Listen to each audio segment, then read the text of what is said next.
এখান দিয়ে ভেঙে গেছে জয়েন্ট দিয়ে, এই দেখ।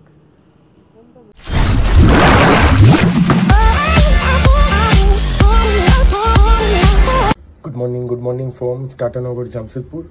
ঘড়িতে এখন সময় হচ্ছে 6:50। আমি 6টার সময় উঠে গেছিলাম, উঠে ফ্রেশ হয়ে জাস্ট এখন গরম জলে চান করে উঠলাম। বাইরের টেম্পারেচার এখন 14 ডিগ্রি। আজকে আমাদের প্ল্যান আছে, যেটার জন্য আমরা এসেছিলাম Dalma wild life century visit করার, তো সেটা করবো। আপাতত রেডি হই, একেবারে বেরিয়ে মোটো ব্লগিং সেটাকে দেখা হবে।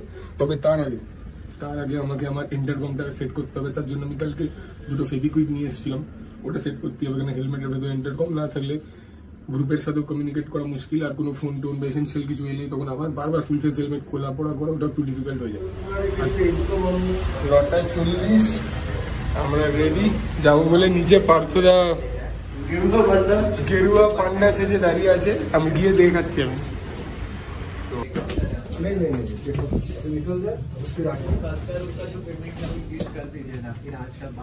আজকের লুক আমাদের এই চশমাটা পড়ো।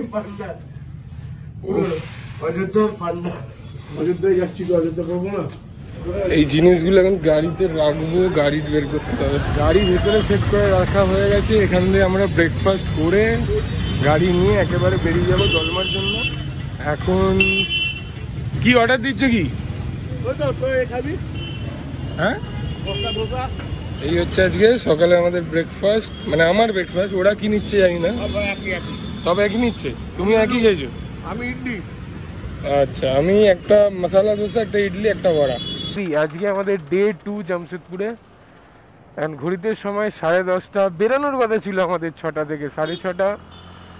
এখন আমাদের এই জায়গাটা পুরো রাউন্ড করে ওইদিকের রাস্তায় আসতে হবে, ফিউল আপ করবো, করে আমরা আজকে বেরাবো দলমা ওয়াইল্ড লাইফ সেঞ্চুরি, আমাদের আজকের ডেস্টিনেশন। এখানে ইউটার্ন নেওয়ার জায়গা খুবই কম, মানে রাউন্ড অ্যাবাউট বা মাঝখান দিয়ে কোনো কাটা নেই, তো আমাদের পুরোপুরি ঘুরতে হবে এখান দিয়ে। তো এখানে ইন্ডিয়ান অয়েল এখানেই পেয়ে গেছে, এখান দিয়েই ফিউল আপ করে নেবো।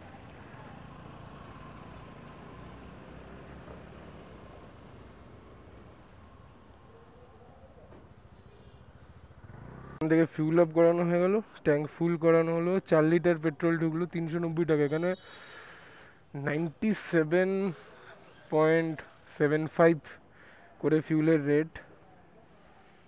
আমাদের ওয়েস্ট বেঙ্গলের থেকে অনেকটাই সস্তা। কালকে আমাদের টোটাল কিলোমিটার হয়েছে ধুলাগড় থেকে এখানে হোটেল পর্যন্ত 275.8 কিলোমিটার। ট্রিপ 2টাকে আজকে 0 করে দেবো।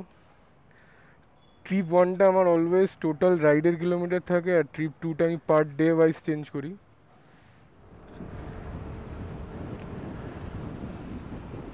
এই গাড়ি চালালে যে হাওয়াটা লাগছে, এটাতে ঠান্ডা লাগছে, তো তার জন্য এই জ্যাকেট ট্যাকেট পরে বেরিয়েছি। একদিকে ভালোই হয়েছে। আমাদের কলকাতার মতন এখানে কোনো রাউন্ড অ্যাবাউটে বা কোনো 4 রাস্তার যে কানেকশানগুলো, সেখানে কোনো সিগন্যাল নেই। অ্যাট ইউর ওন রিস্ক তুমি বেরিয়ে যাও।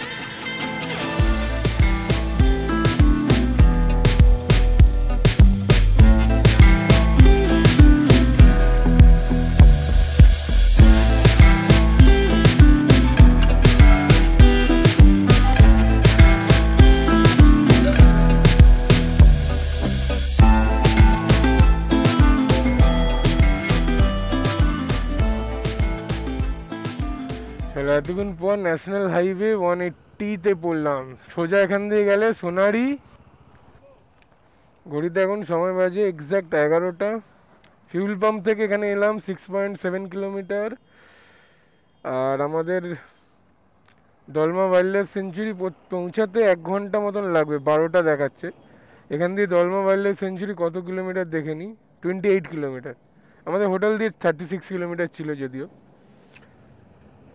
এই রাস্তাটা দিয়ে আপাতত সোজা আমাদের যেতে হবে। বাসে হচ্ছে আমাদের সুবর্ণরেখা নদী পড়বে। বাহ, ওরে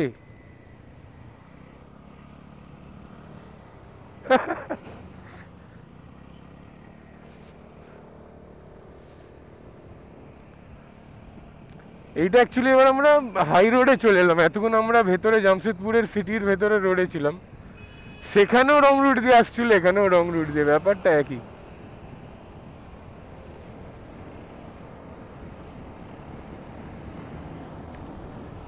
ডান হাতে সুন্দর সুবর্ণরেখা নদী, আর বাঁ দিকে আমাদের রাস্তা। রোড কনস্ট্রাকশনের কাজ চলছে এখানে। আচ্ছা, রং হচ্ছে, ভোট না, ভোট থাকলে সবকিছু হয়। ভেতরের রাস্তা এলেই একটু রাস্তা গন্ডগোল আছে। কলকাতা এখান থেকে 289 কিলোমিটার, যেটা আজকে না কালকে ভোরবেলা আমরা বেরোবো। কালকে ঠিক না, 20 তারিখ ভোরবেলা। রাঁচি 117, ভাড়গড়া 106, চান্ডিল কত দেখতে পেলাম না। কুমারগোডা জায়গাটার নাম। ওকে, মানে কলকাতা এখান থেকে 240 কিলোমিটার। 11:13 বাজে। আমাদের হোটেল থেকে 36 kilometre Dalma wild life century ছিল। লাস্ট যখন আমি কিলোমিটার চেক করলাম, হাই রোডে ওঠার পর 26-25 কিলোমিটার বাকি ছিল দলমা পৌঁছাতে। তো আমার মনে হচ্ছে আমরা পাহাড়ের রাস্তায় উঠে পড়েছি। বাঁ দিকে আমাদের সুবর্ণরেখা নদী যাচ্ছে, ডান দিকে দলমার পাহাড়, আর রাঁচি এখান দিয়ে বাঁ দিকে 109 কিলোমিটার, চান্ডিল 11, ঘাটশিলা ডান দিকে 54, বাহারাগোড়া ডান দিকে 98। আর মনে হয় ওয়াইল্ড লাইফ সেঞ্চুরি শুরু হয়ে গেছে। দুদিকেই এরকম গার্ড দেওয়া হয়ে গেছে রাস্তায়, যাতে ভেতর দিয়ে হাতি বা কোনো অ্যানিমেলস রোডে ক্রস না করে আসতে পারে। অসাধারণ রাস্তাটা, দুর্দান্ত। জানি না কেরম লাগছে ক্যামেরাতে, অ্যাকশন ক্যামেরা 360 কতটা জাস্টিস করতে পারছে জানি না, কিন্তু একটা কথা বলবো যে চোখে দেখার আলাদাই একটা মজা এই রাস্তাটাকে। এখন আমরা উপরেই উঠিনি, উপরে ওটাও তো বাকি।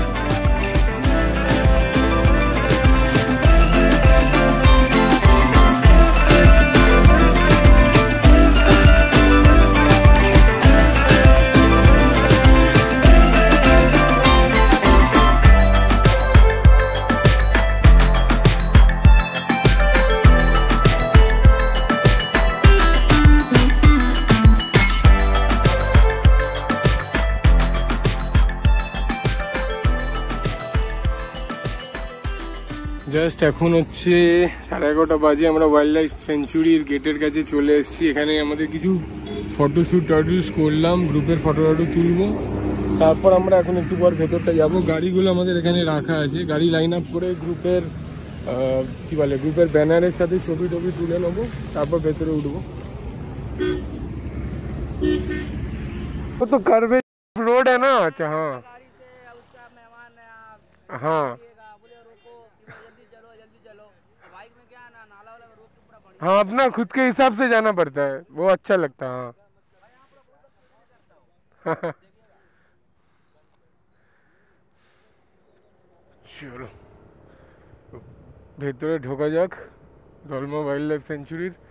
পিছনেই দুটো দাদার সাথে আলাপ হলো, আমাদের গ্রুপের একটা ফটো তুলে দিল দাদারা, বেশ ভালো লাগলো কথা বলে। দাদাদের দিয়ে জানতে পারলাম যে 1 বছর হয়ে গেছে এখানে অ্যালাউ করে না 2 হুইলার। কিছুটা সামনে গিয়ে গাড়ি পার্ক করে দেওয়ার পর তারপর ওখান থেকে সাফারি বুক করতে হয়। যেইগুলোই সেই সাফারির গাড়িগুলো যাচ্ছে না। এই জায়গাটা দেখে অনেকটা পুরুলিয়ার লালমাটির রাস্তাগুলোর কথা মনে পড়ে যাচ্ছে।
গাড়িটা আমরা এখানে পার্ক করে দিয়েছি, এবার আমরা সব হেঁটে যাব।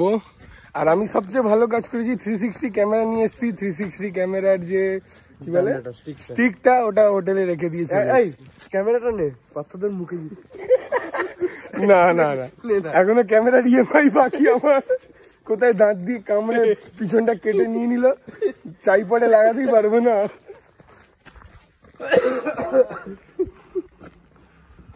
বিষাক্ত থুতু। আমরা ডলমা ওয়াইল্ড লাইফ সেঞ্চুরি দিয়ে একটা এলিফ্যান্ট হারিয়ে গেছিল, সেটাকে রিটার্ন করতে যাচ্ছি। কলকাতায় চলে এসেছিল তো, আমরা রেসপন্সিবল পার্সন হয়ে ওটাকে ফেরত দিতে যাচ্ছি। অরেঞ্জ এলিফ্যান্ট ছিল তো, এটা অফ সিজন। এই হচ্ছে এখানকার রেট, 2800 অনলি পার 10% সাফারি গাড়ির জন্য। আর এই হচ্ছে এখানকার ডলমা সেঞ্চুরির ম্যাপ, গাইড ম্যাপ।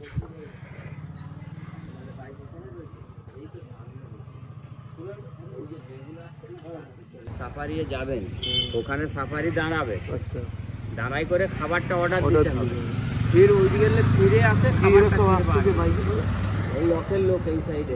ভেতরে গ্রাম আছে না, বলছিলাম না ভেতরে গ্রাম আছে এখানে, মানে জঙ্গলে গ্রাম নেই, আশেপাশে ভেতরে রাস্তাটা এটা যাওয়া। এই তো তখন দুখানা গাড়ি যাচ্ছিল না, আমরা যখন আসছিলাম ওই গাড়ি।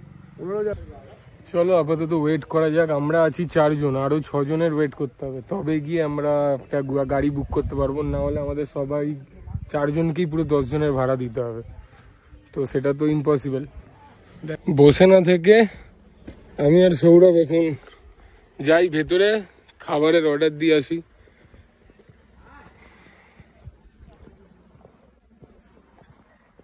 এখানেও একটা কটেজ ছিল, এখানেও অর্ডার দেওয়া যেতে পারতো, কিন্তু আমরা ভাবছি ভেতরে গিয়ে অর্ডার দেবো, ভেতর দিয়ে খাবো। Do not take selfie at danger points. কোনটা ডেঞ্জার পয়েন্ট? এখানে সব গাছে একটা করে হাঁড়ি লাগানো আছে, সব গাছে একটা করে হাঁড়ি লাগানো আছে মাটির। হাঁড়িগুলোর ভেতর কি আছে?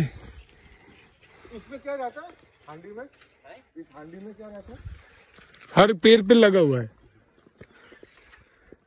नहीं पता उनको। চলো আমরা আই লাভ দলমান কাছে গিয়ে কিছু ছবি টবি তুলে নি। স্টিকটা না এনে, এত স্টিকটা অ্যাকচুয়ালি আমি কিনলামই এই মানে দলমার দিয়ে এক্সপেরিমেন্ট করবো যে কিভাবে এডিট করবো এগুলো। দূরে সেই মাউন্টেন রেঞ্জ গুলো দূর দিয়েই দেখে যাচ্ছে, এখনো পর্যন্ত ওপরে উঠতে পারলাম না একটারও।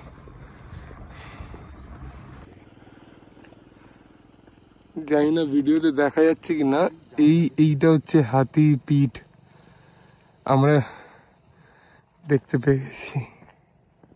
এই যেটা দেখা যাচ্ছে এই জিনিসটা হাতির পিঠ। হঠাৎ করে আমরা রাস্তায় হাঁটতে হাঁটতে হঠাৎ আওয়াজ পেলাম, আমি ডান দিকে ঘুরে দেখতে পেলাম। আমরা যাচ্ছি কাছাকাছি, দেখি আস্তে আস্তে আস্তে।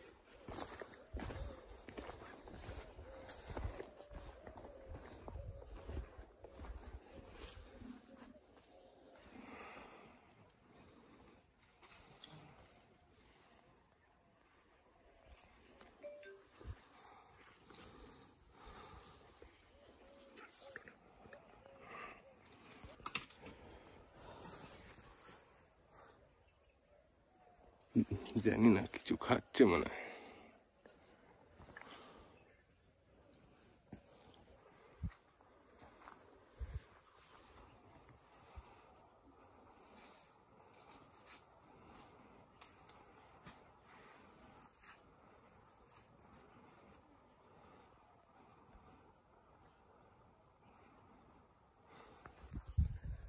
বেসিক্যালি আমারই কপালে আছে, আমিই দেখতে পাবো, এদের দেখে লাভ হচ্ছে না। ওরা ওই দিক দিয়ে দেখতে পাচ্ছে না, বললাম এদিকে আয়, তাও এলো না। দুবারই আমি দেখতে পেয়েছি, দুবারই।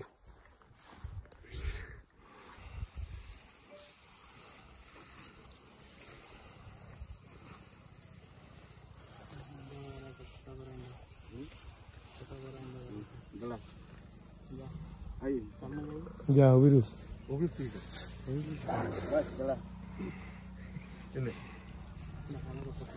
ওনাকে দেবো তিনজন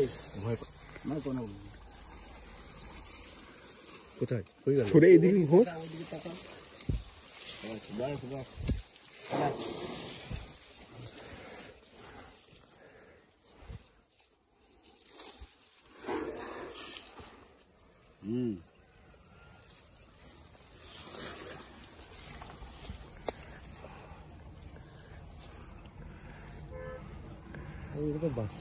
হ্যাঁ 20 বছর বয়স ওনারা বললো 20 বছর বয়স আছে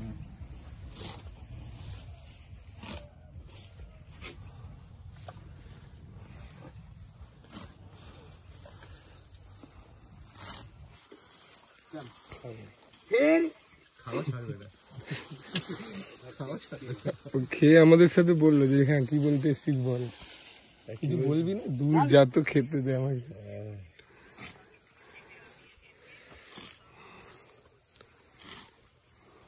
দেখ ভেতরে খেতে আসার প্ল্যানটা আমার কাজে দিলে কিনা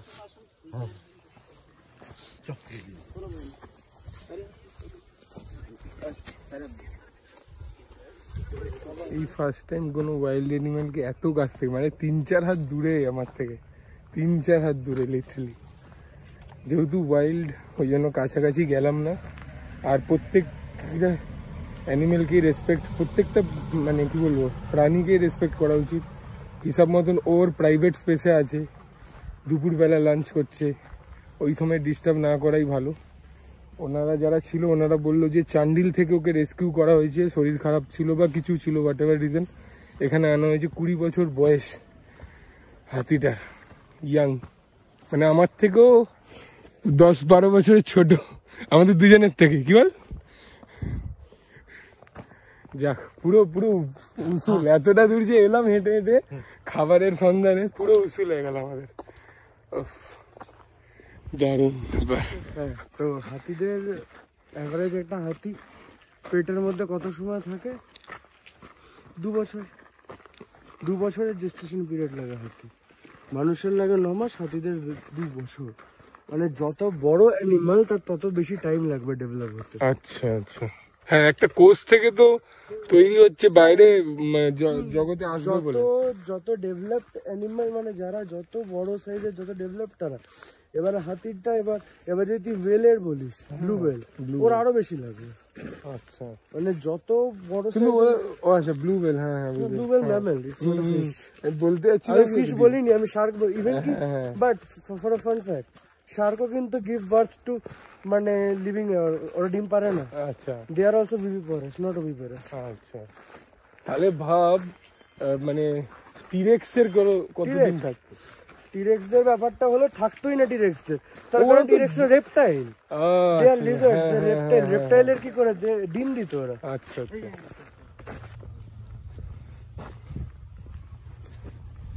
কিউট কিন্তু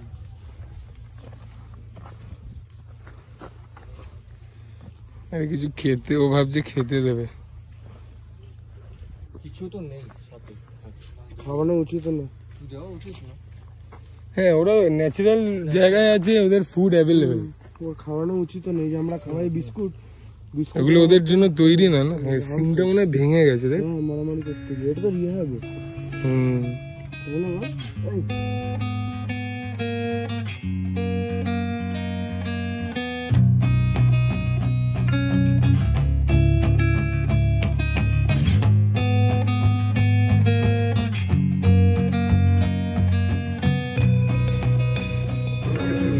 এখানে আমরা অর্ডার দিলাম বাইরে এখানে এসে খাবো খাবারের জায়গার ভিউটা অনেকটা এরকম চান্ডেল ড্যামের ভিউ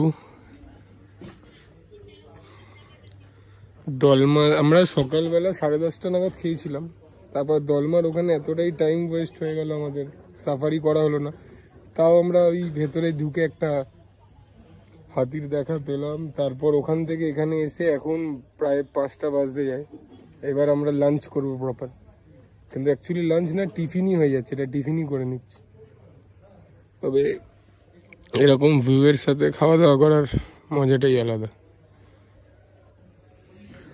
এটা কি বললি? চিকেন মশলা, বাটার মশলা, মিক্সড রাইস, পুরোটা পুরো এটা মাশরুম, ওইদিকে একটা চিলি চিকেন। দেখি বোতলটা একটু সরাই, কি ফ্রাইড রাইস দেখি। আচ্ছা, চশমা পরে এলে ভালো তো, অন্ধকারে না ফ্রাইড রাইস বুঝতে পারছি না। বাইরে এখানে এখন ঘুটঘুটে অন্ধকার, ভালো ঠান্ডা পড়ে গেছে, সবে 6টা 6:30 বাজে। আমরা যখন এসছিলাম এদিকে লেক টেক সব দেখা যাচ্ছিল। এখন হ্যাঁ, আমার এই থাই ব্যাগের পকেটেই ছিল। ওখানে গিয়ে মনে পড়লো আমার এখানেও তো একটা পাউচ আছে, দেখি তো। এই গাড়ি আমাদের পার্ক করা দেখা যাচ্ছে কিনা জানি না, শুধু রিফ্লেক্টর গুলো দিয়ে বোঝা যাচ্ছে যে গাড়ি আছে এখানে।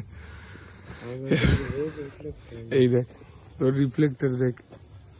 হ্যাঁ, রেডিয়ামটা, এটাই রেডিয়ামটা হয়েছে, একটা জেরিকানে রেডিয়ামটা আছে। হ্যাঁ,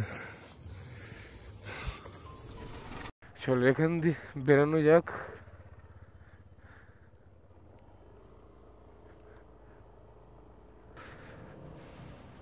অ্যাকচুয়ালি প্রবলেমটা কি হচ্ছে, আমাদের হোটেলের নামের যে লোকেশনটা, এর আগের ভিডিওতে তোমরা দেখেছো, আমাদের হোটেলের নামের যে লোকেশন, ওটা আমাদের একটা লোকাল মার্কেটে নিয়ে চলে যাচ্ছে। তো ওই জন্য আমাদের হোটেলের আশেপাশের কিছু একটা লোকেশন দিতে হচ্ছে, যাতে করে আমরা হোটেলের কাছে পৌঁছাতে পারি।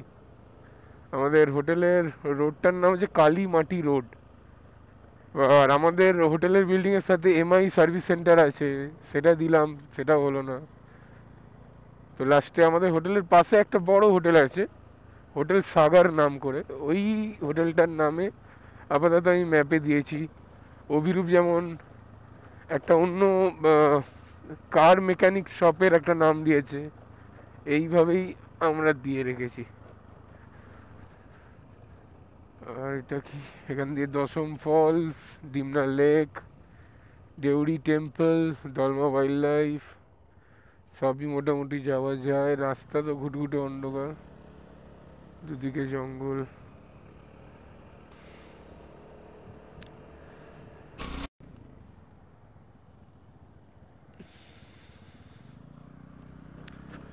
চলো, হাইওয়েতে আমরা উঠে পড়লাম।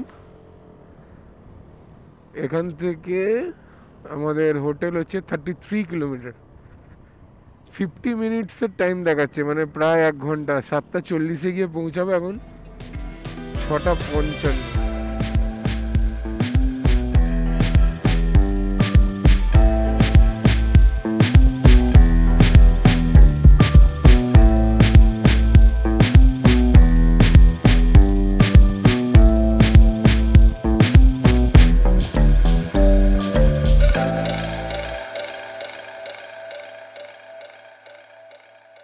লাঙ্গুর, এই তো পার্থদার অ্যানসেস্টার।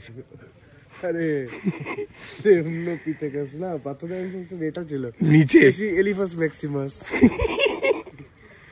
আসলে পাথর জায়গা দেখতে না, এলিফাস ম্যাক্সিমাস আর লাঙ্গুরের ক্রস, মানে লাঙ্গুর মানে এটা একটুখানি অন্যরকম ক্রসবিট হয়ে গেল না সাইজ অনুযায়ী। আরে সাইজ, জিনাস ফিনাস সবকিছু ছাড়, এটা পুরোপুরি আলাদা crossbreed, defying the rules of nature biology completely. পার্থদা কি চাইছে, দাবিটা কি পার্থদার কি চাইছে ওখানে? ওই টাওয়ারে বেয়ে উঠবে, ওই টাওয়ারটায় বেয়ে উঠবে, বলতে এখানে টাওয়ার লাগানো, তো আমি সিগন্যাল পাচ্ছি না কেন। নিজের